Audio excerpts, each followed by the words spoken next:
শুরুতেই আজকে এক নজরে আজকের বিশেষ বিশেষ সংবাদের শিরোনাম। আপনারা দেখছেন আপনাদের প্রিয় চ্যানেল রোজ বাংলা। রোড শো চলাকালীন ভোট প্রচারে বেরিয়ে হামলার শিকার মুখ্যমন্ত্রী, পাথর ছুঁড়ে মারা হলো, কপাল ফাটল মুখ্যমন্ত্রীর, পড়ল সেলাই। অপরদিকে বিজেপিকে জেতালে বাংলার মানুষকে মাছ খাওয়া বন্ধ করে দেবে বিজেপি, এমনটাই হুঁশিয়ারি দিয়ে জানালেন অভিষেক ব্যানার্জি। অপরদিকে কর্ণাটকে অপারেশন লোটাস চালাবার ফের চক্রান্ত শুরু করল বিজেপি, অভিযোগ মুখ্যমন্ত্রীর। 50 কোটি টাকার প্রলোভন দেখিয়ে বিধায়কদের কেনার চেষ্টা বিজেপির। অপরদিকে ফের যুদ্ধের কালো মেঘ বিশ্বের আকাশে। এবার ইরান ইসরায়েলের পালা। ইরান ইসরায়েলে ভারতীয়দের যেতে বারণ করল ভারতের বিদেশ মন্ত্রক। অপরদিকে কংগ্রেস নেতা অধীর চৌধুরীকে গো ব্যাক স্লোগান তৃণমূল কর্মীদের। নেমে কষিয়ে চড় সাঁটালেন তৃণমূল কর্মীকে কংগ্রেস নেতা অধীরবাবু। অপরদিকে রান্নার গ্যাস সিলিন্ডার এবার মিলবে মাত্র 500 টাকায়। রাখি বন্ধনে গরিব বোনদের দেওয়া হবে প্রতি বছর 1 লক্ষ টাকা করে। বিরাট বড় প্রতিশ্রুতি ভোটের আগেই। অপরদিকে ফের বাড়ল সোনার মূল্য। আজকে দাম বেড়ে এই মুহূর্তে কত জানাবো আপনাদেরকে। এছাড়াও নববর্ষ উপলক্ষে মিড ডে মিলে থাকছে মাংস ভাত, বড় ঘোষণা স্কুল শিক্ষা দপ্তরের। অপরদিকে তিহার জেলের ভেতর দিল্লির মুখ্যমন্ত্রী অরবিন্দ কেজরিওয়ালের ওপর অমানবিক ব্যবহার, চলছে অত্যাচার, জেলের ভেতর নিগ্রহের অভিযোগ আম আদমি পার্টির। বিস্তারিত জানাবো, শেষ পর্যন্ত জুড়ে থাকুন প্রিয় চ্যানেল রোজ বাংলার পর্দায়। এবার কর্ণাটকে অপারেশন লোটাস চালাতে পরিকল্পনা বিজেপির, অভিযোগ সিদ্ধারামাইয়ার। বিধায়কদের 50 কোটি টাকার প্রলোভন দেওয়া হচ্ছে। কর্ণাটকে অপারেশন লোটাস চালাতে চাইছে বিজেপি।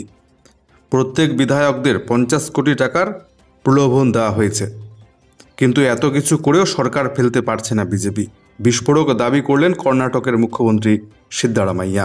লোকসভা নির্বাচনের আগে সিদ্ধারামাইয়ার এহেন মন্তব্যে রাজনৈতিক মহলে চরম শোরগোল পড়ে গিয়েছে। এদিন তিনি আরও বলেন, বিগত 1 বছর ধরে কর্ণাটকের সরকার ফেলবার চেষ্টায় রত বিজেপি, তবে বিধায়করা নিজের দলের সঙ্গে রয়েছে, ফলে বিজেপির প্রচেষ্টা বারবার ব্যর্থ হচ্ছে। সিদ্ধারামাইয়া বলেন, তার নেতৃত্বে কংগ্রেস সরকার এখানে নিজের 5 বছর পূর্ণ করবে। যদিও কংগ্রেসের ওই দাবি হেলাই উড়িয়ে দিয়েছে বিজেপি। কংগ্রেসের এই অভিযোগকে ভুয়ো বলে দাবি করেছে বিজেপি। তাদের পক্ষ থেকে বলা হয়েছে, কংগ্রেস কর্ণাটকের লোকসভার 28টি আসন নিয়ে চিন্তা ভাবনা করুক, তা না করে সিদ্ধারামাইয়া নিজের গদি রক্ষার কাজ করছেন। ফের বেড়ে গেল অনেকটাই সোনালী ধাতুর মূল্য, সোনার দামে record.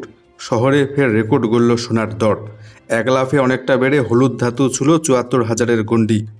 West Bengal bullion merchant and জুয়েলার্সের দেওয়া তথ্য অনুযায়ী আজ 999 বিশুদ্ধতার 10 গ্রাম খুচরো সোনার দর পৌঁছে গেল 74,000 টাকায়। একদিনের ব্যবধানে 10 গ্রাম পিছু দাম বাড়ল 1,450 টাকা। এছাড়াও আজকে হলমার্কযুক্ত গয়না সোনার 10 গ্রামের দর পৌঁছে গিয়েছে 70,350 টাকায়। স্বর্ণ ব্যবসায়ীরা মনে করছেন সোনার দাম আরও বাড়তে পারে। এদিন রূপোর দরও অনেকটাই বেড়েছে। কেজি প্রতি খুচরো রূপোর দর গিয়ে পৌঁছেছে 84,400 টাকায়। কংগ্রেস নেতা অধীর রঞ্জন চৌধুরীকে গো ব্যাক স্লোগান তৃণমূল কর্মীদের। এক তৃণমূল কর্মীকে কষিয়ে চড় সাঁটালেন অধীর রঞ্জন চৌধুরী। তৃণমূল কর্মীদের চুল্লুখোর বলে আক্রমণ করেছেন এদিন অধীরবাবু। পূর্ব নির্ধারিত কর্মসূচি মেনে চৈত্র সংক্রান্তির সকালে ভোট প্রচারে বেরিয়েছিলেন বহরমপুর লোকসভা কেন্দ্রের কংগ্রেস প্রার্থী অধীর রঞ্জন চৌধুরী। বেশ ভালোভাবেই চলছিল প্রচার, আচমকাই কাটল তাল। বহরমপুর পুর এলাকার গান্ধী কলোনি থেকে বিটি কলেজ বোর্ডের দিকে এগোনোর সময় ঘটল ছন্দপতন।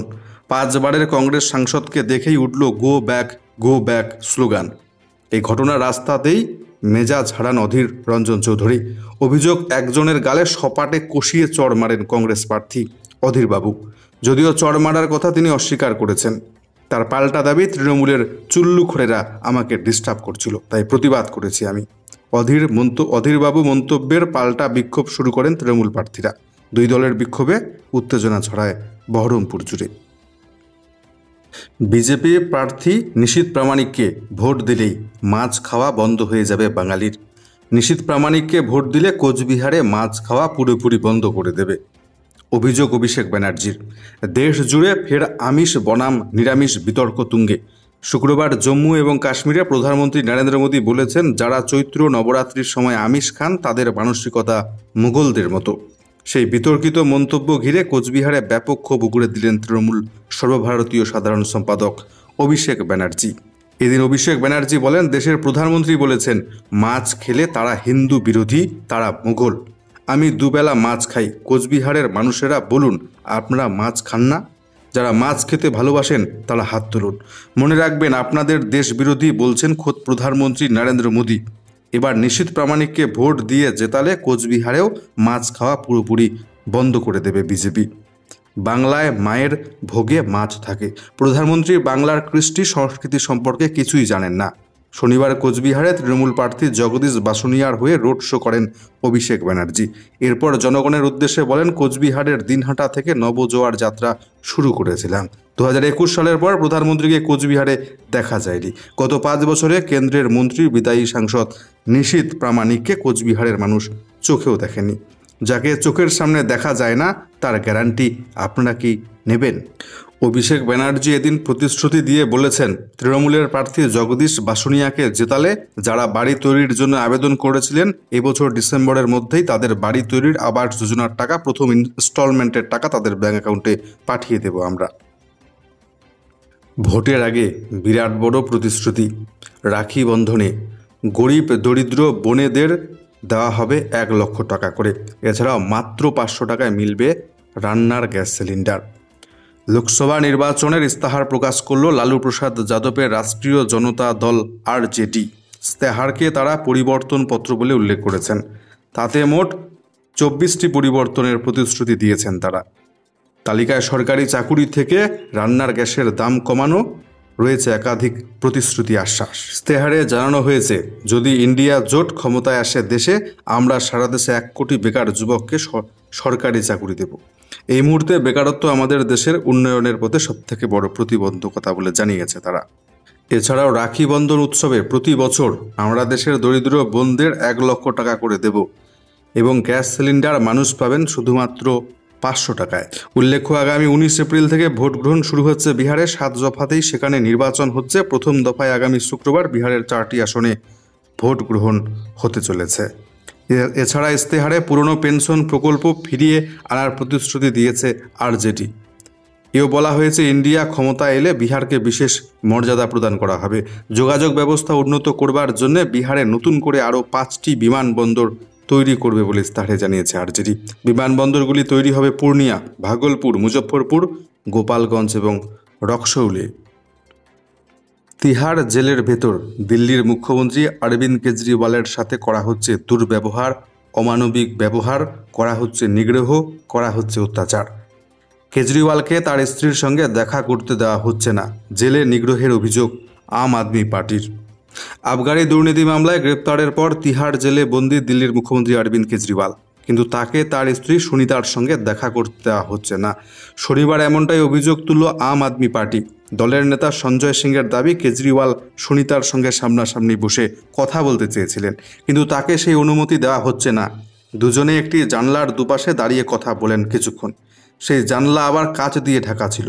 পুরো বিষয়টিকে অমানবিক বলে আখ্যা দিয়েছেন সঞ্জয় সিং। তার অভিযোগ, কেন্দ্রীয় সরকার এবং প্রধানমন্ত্রীর নির্দেশে কেজরিওয়ালের ওপর অত্যাচার চালানো হচ্ছে জেলের ভেতর। তার মৌলিক অধিকার কেড়ে নেওয়া হচ্ছে। সঞ্জয় সিং নিজেও আবগারি দুর্নীতি মামলায় গত অক্টোবরে গ্রেপ্তার হয়ে তিহার জেলে ছিলেন। চলতি মাসেই জামিন পেয়েছেন তিনি। তার দাবি, ভয়ঙ্কর অপরাধীদেরও তাদের ব্যারাকে পরিজনদের সঙ্গে সাক্ষাতের অনুমতি দেওয়া হয়, কিন্তু দিল্লির 3 বারের মুখ্যমন্ত্রীকে সেই সুযোগ পর্যন্ত দেওয়া হচ্ছে না। অরবিন্দ কেজরিওয়ালের গ্রেপ্তারিকে চ্যালেঞ্জ জানিয়ে সুপ্রিম কোর্টের দ্বারস্থ হয়েছে কেজরিওয়াল। আগামী সোমবার তার সেই আর্জির শুনানি হবে। শীর্ষ আদালতের ওয়েবসাইট অনুযায়ী বিচারপতি সঞ্জীব খান্না এবং দীপঙ্কর দত্তের ডিভিশন বেঞ্চে এই শুনানি হবার কথা সোমবার। ফের যুদ্ধের কালো মেঘ বিশ্বের আকাশে। ইরান এবং ইসরায়েলে ভারতীয়দের যেতে বারণ করল ভারতের বিদেশ মন্ত্রক। ইরান এবং ইসরায়েলে ভারতীয়দের যেতে বারণ করল বিদেশ মন্ত্রক। প্রসঙ্গত, গত 1 এপ্রিল সিরিয়ায় ইরানের দূতাবাসে মিসাইল হামলায় অন্তত 13 জন মারা যান, যাদের মধ্যে ছিলেন দুজন সেনাকর্তা। এই হামলার পেছনে ইসরায়েলের হাত রয়েছে বলে দাবি ইরানের। তারপর থেকেই ইসরায়েলকে লাগাতার হুমকি দিয়ে যাচ্ছে ইরান। তবে রমজান মাস থাকায় কোনো পদক্ষেপ করেনি ইরান। উৎসব পর্ব কেটে যাওয়ার পর এবার সেই হামলার সম্ভাবনা বাড়তে শুরু করেছে। মার্কিন গোয়েন্দা সূত্রে খবর, ইরান যে কোনো সময় ইসরায়েলে হামলা চালাতে চলেছে। মার্কিন গোয়েন্দা সূত্রে খবর, আগামী 24 থেকে 48 ঘন্টার মধ্যে দক্ষিণ এবং উত্তর ইসরায়েলে হামলা চালাবে ইরান। যদিও ইরান এই বিষয়ে কোনো মন্তব্য করেনি। ইরানের তরফে বলা হয়েছে, ইসরায়েলের মাটিতে হামলার বিষয়ে চূড়ান্ত সিদ্ধান্ত নেবে দেশের শীর্ষ নেতা আয়াতুল্লাহ আলী খামেনি। এরপরে শুক্রবার ভারতীয় বিদেশ মন্ত্রকের তরফে এই সতর্কবার্তা জারি করা হলো। সতর্কবার্তা দেশের নাগরিকদের জন্য জারি করেছে আমেরিকা এবং রাশিয়াও। অপরদিকে ভোট প্রচারে বেরিয়ে হামলার শিকার মুখ্যমন্ত্রী। রোড শো চলাকালীন ঢিল ছুরি হামলা মুখ্যমন্ত্রীর ওপর। কপাল ফাটল অন্ধ্রপ্রদেশের মুখ্যমন্ত্রীর। লোকসভা নির্বাচনের প্রচারে বেরিয়ে আক্রান্ত অন্ধ্রপ্রদেশের মুখ্যমন্ত্রী জগন মোহন রেড্ডি। শনিবার বিজনওয়াড়ায় প্রচারে বেরিয়েছিলেন ওয়াইএসআর কংগ্রেস পার্টির প্রধান। র্যালি চলাকালীন বাসের ওপর দাঁড়িয়েছিলেন মুখ্যমন্ত্রী। আচমকা তাকে লক্ষ্য করে ঢিল ছুঁড়ে হামলা করা হয়। সেটি লাগে তার বাঁ চোখের উপরের ভ্রুর ঠিক নিচে। রক্ত ঝরতেই বাসের মধ্যে দ্রুত তার চিকিৎসা শুরু করেন চিকিৎসকরা। কিছুক্ষণের মধ্যেই রক্ত ঝরা বন্ধ হয়। তারপর ফের বাসে উঠে প্রচার শুরু করেন জগনমোহন রেড্ডি। তবে সূত্র মারফত খবর, প্রচার শেষে তাকে হাসপাতালে নিয়ে গিয়ে ক্ষত স্থানে সেলাই করা হয়েছে। কে বা কারা হামলা করেছে তা এখনও পর্যন্ত স্পষ্ট নয়। তবে ওয়াইএসআর কংগ্রেস পার্টির কর্মীদের অভিযোগ, ওই এলাকার একটি স্কুলের ছাদের ওপর থেকে হামলা করা হয়েছে। টিডিপি দলের দুষ্কৃতীরা মুখ্যমন্ত্রীর ওপর হামলা করেছে বলে অভিযোগ তাদের। নববর্ষ উপলক্ষে স্কুলের মিড ডে মিলে থাকছে মাংস এবং ভাত। নবরাত্রিতে বিরোধীদের মাংস খাওয়া নিয়ে সমালোচনা করেছিলেন খোদ প্রধানমন্ত্রী নরেন্দ্র মোদী। এবার মিড ডে মিলের মাধ্যমে প্রধানমন্ত্রীকে জবাব দেবার উদ্যোগ নিল রাজ্যের স্কুল শিক্ষা দপ্তর। নববর্ষ উপলক্ষে সোমবার রাজ্য জুড়ে সমস্ত স্কুলে বিশেষ মেনু রাখতে নির্দেশ দেওয়া হয়েছে। বেশিরভাগ জেলাতে মেনু ঠিক করা হয়েছে ভাত এবং মুরগির মাংস। এতে রাজনৈতিক প্রত্যুত্তরের ইঙ্গিত পাচ্ছে কয়েকটি মহল। বাঙালির নববর্ষ হয়ে উঠেছে আমিষময়, তাই এই সিদ্ধান্তকে স্বাগতই জানাচ্ছেন অধিকাংশ মানুষ। যদিও অর্থ এবং আয়োজন সংক্রান্ত অসুবিধার কথা জানাচ্ছে কিছু শিক্ষক সংগঠন। এই নির্দেশ আবশ্যিকভাবে পালন করে তার রিপোর্টও জমা দিতে বলা হয়েছে বিকাশ ভবনের কাছে। পশ্চিম মেদিনীপুর সহ বেশ কিছু জেলায় সরাসরি চিকেন ভাত খাওয়াবার নির্দেশ দিয়েছেন ডিআইরা। এমনটাই নির্দেশ দেওয়া হয়েছে বেশ কিছু জেলায়। কলকাতায় যেমন পোলাও, ডিম কষা, মিষ্টি প্রভৃতি রাখা হয়েছে নববর্ষের দিন মিড ডে মিলের মেনুতে। অগস্ট মাসের মধ্যেই চালু হচ্ছে কালীঘাট স্কাই ওয়াক, ঘোষণা মুখ্যমন্ত্রী মমতা ব্যানার্জির। নববর্ষের প্রাক্কালে কালীঘাটের মন্দিরে পুজো দেবার পর ঘোষণা করলেন মুখ্যমন্ত্রী মমতা ব্যানার্জি। শনিবার সন্ধেবেলা মুখ্যমন্ত্রী বলেন, অগস্ট মাসের মধ্যেই কালীঘাটে স্কাই ওয়াক নির্মাণের কাজ শেষ হবে। নির্মাণের কাজ শেষ হলেই জনসাধারণের জন্য তা চালু করে দেওয়া হবে বলে জানিয়েছেন তিনি। দক্ষিণেশ্বরে মন্দিরের স্কাই ওয়াকের পর কালীঘাট মন্দিরের স্কাই ওয়াক নির্মাণের কাজ শুরু করেছিল রাজ্য সরকার। দীর্ঘ প্রতীক্ষার অবসান ঘটিয়ে কয়েক মাসের মধ্যেই শুরু হচ্ছে এই কালীঘাট স্কাই ওয়াকটি। যেতে যেতে এক নজরে দেখে নেব রাজ্যের ওয়েদার রিপোর্টটি। পুরো রিপোর্টটি বিস্তারিত জানাচ্ছি। শুরুতেই নজর থাকছে উত্তরবঙ্গের জেলাগুলির দিকে।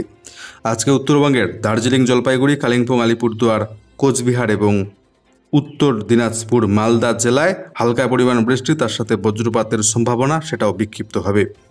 দক্ষিণ দিনাজপুর জেলার আজকের আবহাওয়া শুকনো থাকার সম্ভাবনা। এছাড়াও আবহাওয়া দপ্তর জানাচ্ছে আজকে দার্জিলিং, জলপাইগুড়ি, কালিম্পং, আলিপুরদুয়ারের এবং কোচবিহার জেলার একটি জায়গায় কালবৈশাখীর সম্ভাবনা, বজ্রপাতের সম্ভাবনা থাকছে। অপরদিকে দক্ষিণবঙ্গের কিছু জেলায় সামান্য বৃষ্টি, কিছু জেলায় আবার পুরোপুরি শুকনো আবহাওয়া আজকে থাকবে। আজকে উত্তর 24 পরগনা, দক্ষিণ 24 পরগনা, এছাড়াও আজকে দক্ষিণবঙ্গের বীরভূম, মুর্শিদাবাদ, নদিয়া এই জেলাগুলিতে সামান্য পরিমাণ হালকা বৃষ্টি, তার সাথে বজ্রপাতের সম্ভাবনা। এই জেলাগুলি বাদ দিয়ে দক্ষিণবঙ্গের বাকি জেলাগুলিতে আজকে থাকবে আবহাওয়া পুরোপুরি শুকনো। আপনি কোন জেলা থেকে আমাদের ভিডিও দেখছেন, এছাড়া আপনি কোন ধরনের খবর দেখতে পছন্দ করবেন, কোন ধরনের খবর আপনি দেখতে চান, আমাদের কমেন্ট বক্সে জানাতে ভুলবেন না। ভিডিওটিকে একটা লাইক করবেন, শেয়ার করে দিতে ভুলবেন না। দেখা হচ্ছে পরবর্তী গুরুত্বপূর্ণ খবরগুলো নিয়ে।